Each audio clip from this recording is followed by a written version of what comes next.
بسم اللہ الرحمن الرحیم۔ السلام علیکم۔ اولاد آدم علیہ السلام اور قصہ حابیل اور قابیل۔ اللہ تعالیٰ نے حضرت آدم اور حوا علیہ السلام کو کثیر اولاد عطا فرمائی ہے، اور اے محمد صلی اللہ علیہ وسلم ان کو آدم کے 2 بیٹوں حابیل اور قابیل کے حالات ٹھیک ٹھیک پڑھ کر سنا دو کہ جب ان دونوں نے اللہ کی جناب میں کچھ نیازیں چڑھائیں تو ایک کی نیاز تو قبول ہوگی اور دوسرے کی قبول نہ ہوئی۔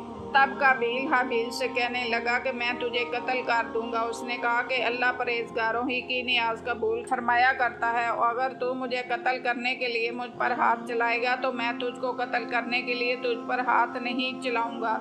مجھے تو اللہ رب العالمین سے ڈر لگتا ہے۔ میں چاہتا ہوں کہ تو میرے گناہ میں بھی ماخوذ ہو اور اپنے گناہ میں بھی، پھر زمرہ اہل دوزخ میں ہو، اور ظالموں کی یہی سزا ہے۔ مگر اس کے نفس نے اس کو بھائی کے قتل ہی کی ترغیب دی، تو اس نے اسے قتل کر دیا اور خسارہ اٹھانے والوں میں ہو گیا۔ اب اللہ نے ایک کوہ بھیجا جو زمین کو کریدنے لگا تاکہ اسے دکھائے کہ اپنے بھائی کی لاش کو کیسے چھپائے۔ کہنے لگا، ہائے افسوس، مجھ سے تو اتنا بھی نہ ہو سکا کہ اس کوے کے برابر ہوتا کہ اپنے بھائی کی لاش چھپا دیتا۔ پھر وہ پشیمان ہوا۔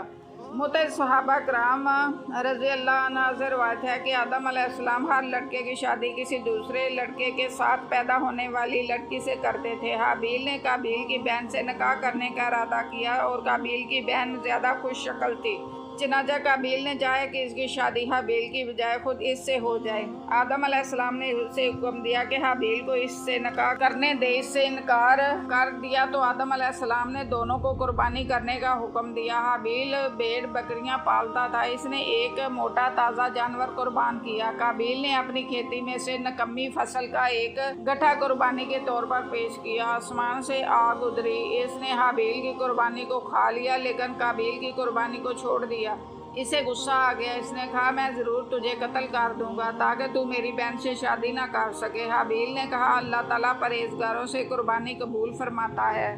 ابو جعفر رحمۃ اللہ علیہ نے فرمایا کہ جب وہ دونوں قربانی دے رہے تھے تو آدم علیہ السلام بھی موجود تھے۔ انہوں نے دیکھا کہ حابیل کی قربانی قبول ہو گئی، قابیل کی نہیں ہوئی۔ تب قابیل نے آدم علیہ السلام سے کہا، اس کی قربانی اس لیے قبول ہوئی ہے کہ آپ نے اس کے حق میں دعا کی تھی اور آپ نے میرے حق میں دعا نہیں کی۔ اس کے بعد اس نے تنہائی میں حابیل کو دھمکی دی۔ ایک رات حابیل کو جانور چراتے ہوئے واپس آنے میں دیر ہو گئی۔ آدم علیہ السلام نے اس کے بھائی قابیل کو بھیجا کہ معلوم کرے اسے کیوں دیر ہوئی ہے۔ وہ گیا، اسے حابیل مل گیا۔ اس نے کہا، تیری قربانی قبول ہو گئی، میری نہیں ہوئی۔ اس نے کہا، اللہ تعالیٰ اہل تقویٰ سے قربانی قبول فرماتا ہے۔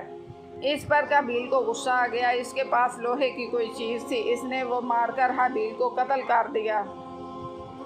بعض علماء نے فرمایا حابیل سو رہا تھا، قابیل نے ایک بڑا پتھر اس کے سر پر مار کر اس کا سر کچل دیا۔ بعض علماء فرماتے ہیں بلکہ اس نے زور سے اس کا گلا گھونٹا اور درندوں کی طرح اسے دانتوں سے کاٹا، جس سے وہ فوت ہو گیا۔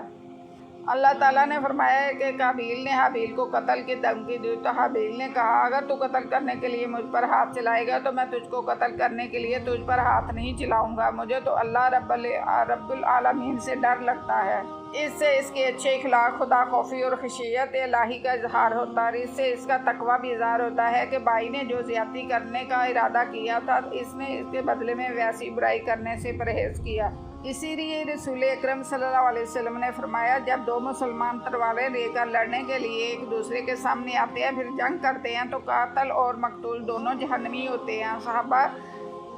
صحابہ رضی اللہ عنہ نے عرض کی، اللہ کے رسول صلی اللہ علیہ وسلم، یہ تو قاتل ہے اس لیے سزا کا مستحق ہے، مقتول کا کیا معاملہ ہے؟ اس مظلوم کو بھی سزا ملی۔ آپ صلی اللہ علیہ وسلم نے فرمایا، اس کی بھی شدید خواہش تھی کہ اپنے ساتھی کو قتل کر دے۔ حابیل نے مزید کہا، میں چاہتا ہوں کہ تو میرے گناہ میں ماخوذ ہو اور اپنے گناہ میں بھی، پھر زمرہ اہل دوزخ میں ہو، اور ظالموں کی یہی سزا ہے۔